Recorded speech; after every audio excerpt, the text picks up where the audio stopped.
শরিয়া আইন চায়, এখন বলে ওই আইন চায় না। কোরআনের সাথে সাংঘর্ষিক কথা বলে, পর্দা দিয়ে এক এক সময় এক এক কথা বলে। আজকে বাংলাদেশে ইসলামের জন্য যারা 2013 সালের 5ই মে রক্ত দিয়েছে, হেফাজতে ইসলামের আমির আল্লামা শাহ মোহাম্মদ মহিবুল্লাহ বাবুনগরী বলেছেন, জামাতের সাথে ইসলামের কোনো সম্পর্ক নাই।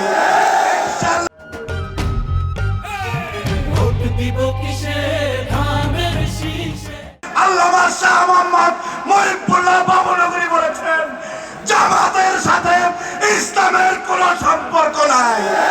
সূরা বাকারার 208 নম্বর আয়াতে বলেছে, হে মুমিনগণ, তোমরা পরিপূর্ণভাবে ইসলামে প্রবেশ করো।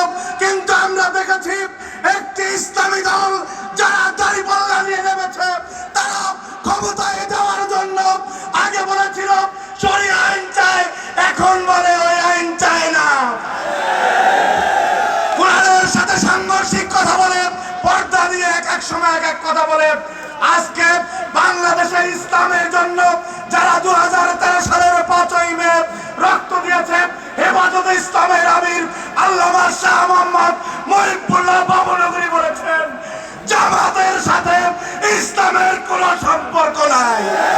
ইনশাআল্লাহ শতভাগ তারেক রহমান প্রধানমন্ত্রী হবে, নুরুল ইসলাম মনি মন্ত্রী হবে ইনশাআল্লাহ।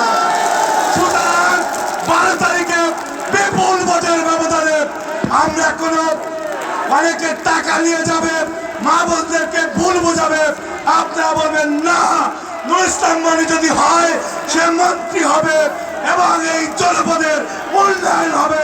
সুতরাং বরগুনার স্বার্থে আমরা বিবেককে জাগ্রত করে আগামী 12ই ফেব্রুয়ারি আমাদের মার্কা তালের শীষ মার্কা, নুরুল ইসলাম মনির মার্কা তালের শীষ মার্কা, আগামী বাংলাদেশের প্রধানমন্ত্রী তারেক রহমানের মার্কা তালের শীষ মার্কা।